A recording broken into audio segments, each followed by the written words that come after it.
everyone, my name is Blessing Omalandi and this is the reality show. The topic today is emotional damage. And with me in the studio, I have a very beautiful sister and her name is, I'll leave her to speak, you understand? What's your name, ma? Good day.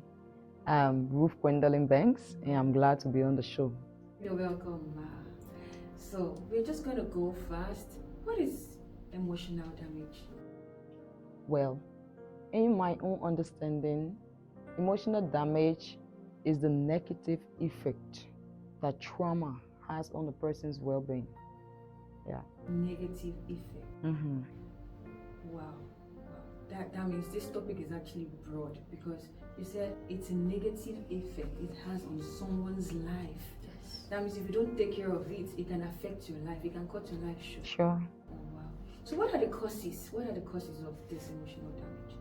Well, I believe emotional damage can be caused by childhood trauma, relationship abuse, loss of a loved one, social isolation.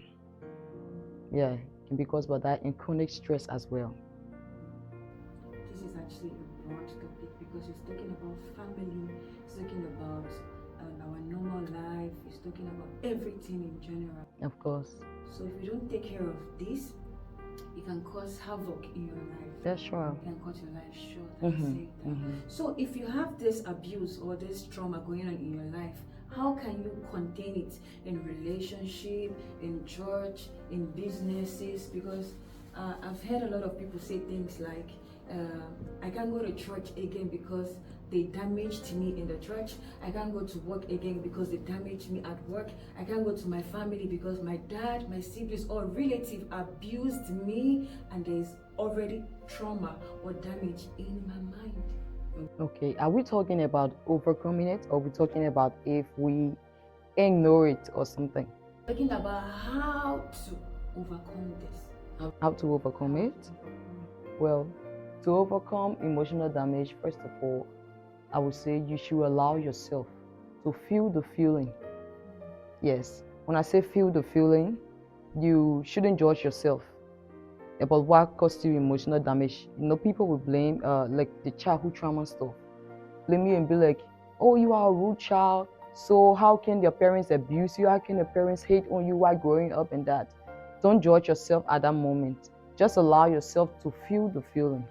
And when you feel the feeling, then you identify what caused that. As in, you are identifying unhelpful thoughts.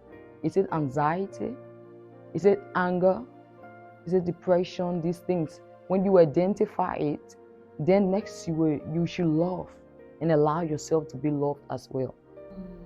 So, woman of God, you're trying to say that this damage can cause someone to have anger issues. Yes, because it I can. know a lot of young people that just talking to them, they start sparking. You know, when they say spark, they will just be going like that for no good reason.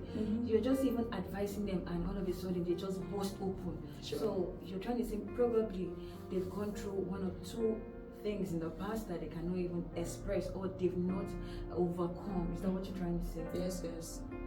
Sure. Oh, thank you so much. Do you have any experience? Yes. I have an experience that nearly and completely damaged me emotionally, and it's on the line of friendship. I trusted a friend or friends, and went personal with them and all that, and they abuse my vulnerable moment where I open up with talk and this and that, and they abuse it. They abuse it to the extent I made the decision that I don't want friends again. Oh, I will isolate myself. I even hated people for that. I don't want to get involved socially. I don't want people to come around me to even say, oh, what's your name? This, that, and the rest of it. I just took it personal. I felt hurt at that moment. And knowing that these friends, and they even realized their mistakes to say, oh, we were wrong about this and we were not wrong about this, for us to sort it out. They didn't do it. Just left me in that stage of it. I felt broken and the anger left inside of me. but I'm glad to the glory of God. I overcome it because, first of all, I prioritize my own needs and I found a positive distraction, like a good music. I love reading, so a book, and I'm a writer, so I write stories when I'm feeling vulnerable at that moment, and I know I will lead to something else. I found a positive distraction. Yeah, and all these things help me. So people, I think what she's trying to say is, if you're going through anything, let yourself go through it. If you want to cry, cry. If you want to scream, scream. Me myself talking to you, I've been through some emotional and damages. There was a time, I think last 2 years, I had a relationship going on. It didn't go well. All of a sudden it broke. I prayed to God for 1 year, you understand, because I was really committed. I prayed to God for 1 year, and the answer God gave to me, at that time I told God that was the meanest answer anyone has ever given to me in my whole life. He told me I will break what I will break and I will fix what I will fix. Then I was like, God was mean. Like, how can I pray for months, for weeks, and this man will not answer me? And the only thing he's going to say is this kind of thing. I mean, she was trying to tell me, you cannot compel me to do what I don't want to do, because I have gone to your future. I know what awaits you. What if you go with this person and your ministry cannot even continue, or you cannot do the call of God? So, people of God, what we're trying to say is, go through it and allow God heal you. No man can heal you. You can only make that decision when you want to get out of that trauma, when you want to get out of that stuff. You can't do it by yourself. Wow, I don't know what to say. I'm kind of speechless, but I now understand why God said the greatest gift is to love people.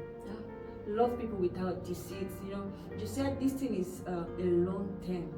Like, it's a process to get healed, and it's also a process. You meet different people, they come up with different behavior, probably because of what they've gone through in the past, right?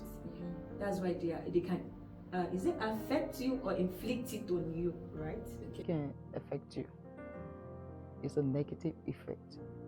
You get affected by it because when it overwhelm you and you be like, that thing overcome you.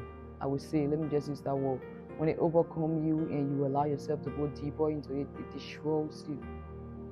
Yeah. So the best way I can advise to get out of this, apart from everything I've listed, you will get involved into how should I say this? Give a holistic approach to something that has to do with that will interfere with the mind, the body, and the spirit. People react to recovery differently, so I would say do what works for you, but in the positive way. Some people, like myself, I will find a spiritual leader. I'll talk to my pastor, or you can talk to your spiritual leader or talk to a qualified therapist or counselor if you think it is getting out of hand, that is going to ruin your mental health. Yeah. So, people of God, I think what she's trying to say is look for someone that can help you. Maybe your parents, maybe anybody you can look up to, like a guidance that can help you. You cannot go through this process alone. You need to talk to people so you don't have mental stability. Is it stability they call it? No, you can be mentally unhealthy. Yeah. Thank you. So I'll go on and say that, Jesus said, come to me, all you that are weary and heavy laden, and I will give you rest. I think this is one of the reasons, because he knows that in our journey we are going to meet people that are going to do stuff like this to us. He's already waiting for us to come and talk to him, so he will give us rest. You need rest from all those pain, all those abuses, all those things that made you sleepless, that made you bitter.